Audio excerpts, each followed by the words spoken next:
Hey, mon meilleur ami, mon ami de tout le temps, toujours prêt à me consoler.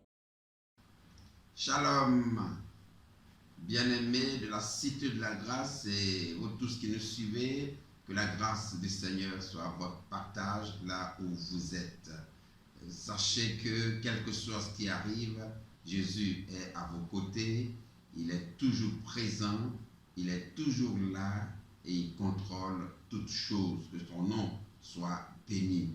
Donc pour notre édification de ce soir, nous allons nous entretenir sur le thème suivant. Nous sommes plus que vainqueurs par Jésus-Christ, notre Seigneur.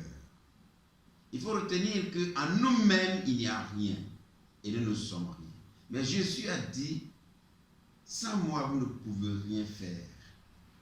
Mais ailleurs, il est écrit aussi qu'avec Dieu, nous ferons des exploits. Et Jésus a dit, celui qui croit en moi, il fera ce que j'ai fait.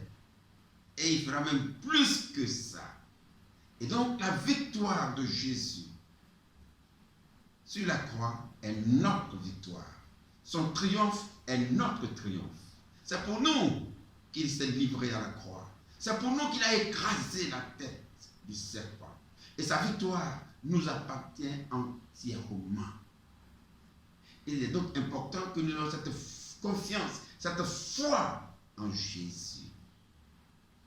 Nous allons lire la parole de Dieu, lire quelques versets.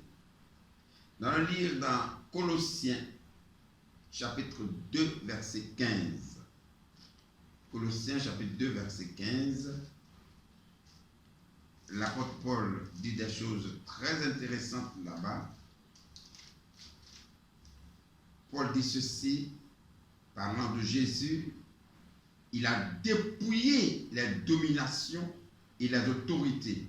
Il les a livrées publiquement en spectacle en triomphant d'elles par la croix. Par la croix, Jésus a vaincu l'ennemi. Il a vaincu le diable. Il a vaincu la puissance des ténèbres. Et il est dans cette victoire, dans la gloire céleste. Et tout ça, c'est pour nous. C'est pour nous qu'il a vaincu. C'est pour nous qu'il a dépouillé les puissances des ténèbres. C'est pour nous qu'il a triomphé. Et nous saisissons sa victoire par la foi. Et que son nom soit béni. Dans 1 Corinthiens, chapitre 15, verset 54, il est dit, lorsque ce corps corruptible aura revêtu l'incorruptibilité et que ce corps mortel aura revêtu l'immortalité, alors s'accomplira la parole qui est écrite, la mort a été engloutie dans la victoire. Ô mort, où est ta victoire? Ô mort, où est ton aiguillon? L'aiguillon de la mort, c'est le péché. Et la puissance du péché, c'est la loi. Mais grâce soit rendue à Dieu, qui nous donne la victoire. Grâce soit rendue à Dieu, qui nous donne la victoire à notre Seigneur Jésus-Christ. Ainsi, mes frères bien-aimés, soyez fermes, inébranlables, travaillant de mieux en mieux à l'œuvre du Seigneur, sachant que votre travail ne sera pas vain dans le Seigneur. Que le nom du Seigneur soit béni pour ce merveilleux passage.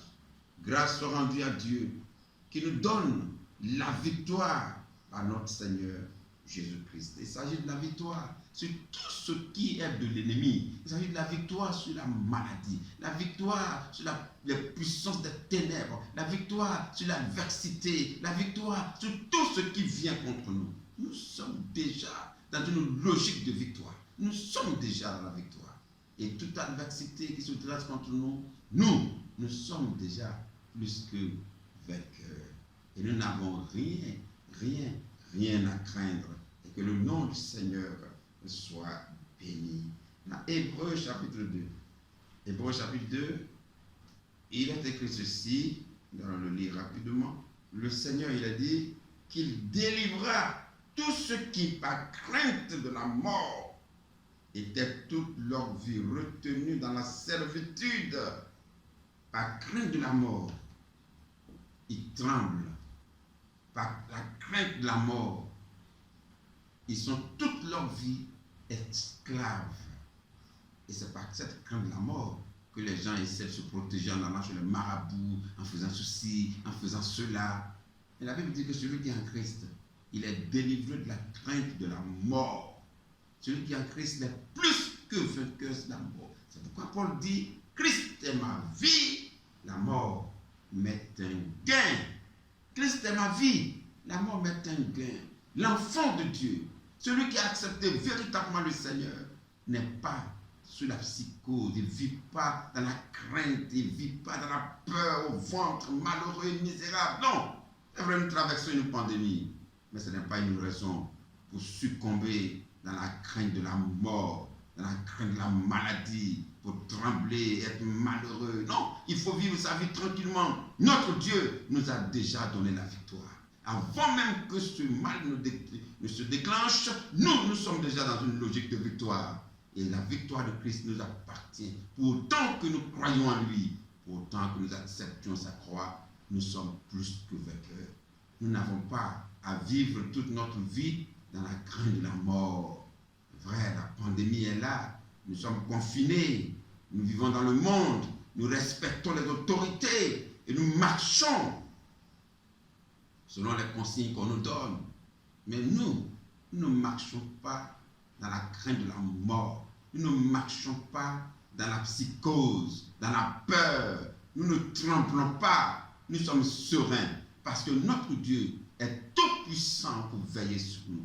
Notre Dieu est tout puissant pour nous protéger là où nous sommes. Notre Dieu est tout puissant pour nous garder là où nous sommes. Notre Dieu est vivant et il est avec nous.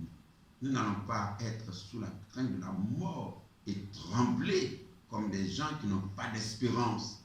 Nous avons cru en Jésus et cette foi que nous plaçons en Jésus nous élève au-dessus de bien de choses dans ce monde.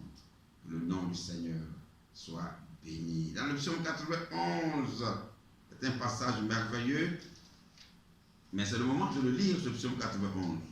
C'est le moment de le lire, parce que la Bible nous donne des passages qui répondent à des circonstances bien précises. C'est le moment de le lire et de le relire, ce psaume 91. Dans le lire à partir du verset 4, il est dit aussi, et tu trouveras un refuge sous ses ailes. Alléluia. Tu trouveras un refuge sous ses ailes. Sa fidélité est un bouclier et une cuirasse que le corona ne peut traverser, qu'aucune maladie, aucune force diabolique ne peut percer. Sa fidélité est un bouclier et une cuirasse. Tu ne craindras ni les terreurs de la nuit, ni la flèche qui vole de jour, ni la peste qui marche dans les ténèbres, ni la contagion qui frappe en plein midi. Que 1000 tombent à tes côtés et 10 000 à ta droite, tu ne seras pas atteint. De tes yeux seulement tu regarderas et tu verras la rétribution des méchants. Car tu es mon refuge, ô Éternel. Tu es mon refuge, ô Éternel. Et tu fais de très haut ta retraite. Tu es sous ses ailes. Par la foi que tu places en lui, tu es protégé, tu es couvert par la toute puissance de Dieu. À lui soit la gloire. Le verset 10, il a dit, aucun malheur ne t'arrivera, aucun fléau n'approchera de ta tente, car il ordonnera à ses anges de te garder dans toutes tes voies, et ils te porteront sur les mains, de peur que ton pied ne heurte contre une pierre. Tu marcheras sur le lion et sur l'aspic. Tu fouleras le lionceau et le dragon. Puisqu'il m'aime, je le délivrerai. Je le protégerai, puisqu'il connaît mon nom. Il m'invoquera et je lui répondrai. Je serai avec lui dans la détresse.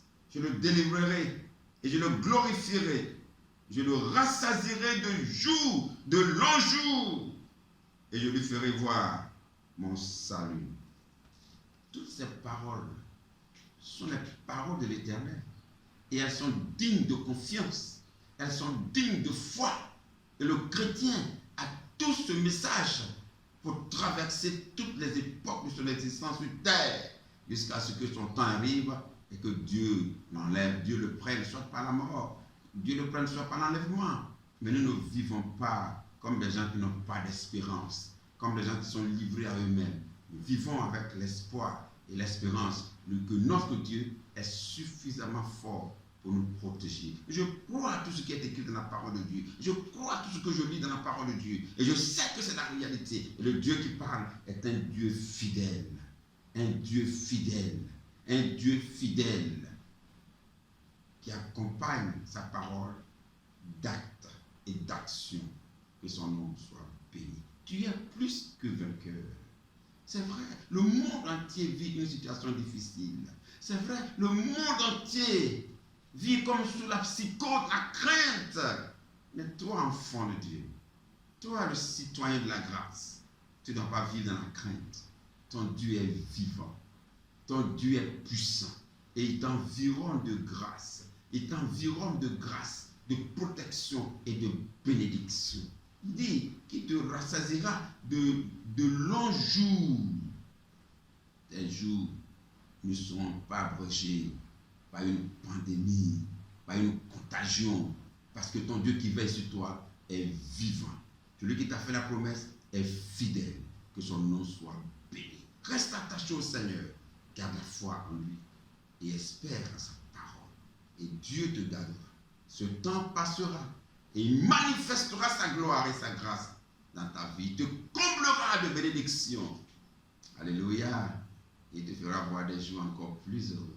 Que le nom du Seigneur soit béni. Shalom.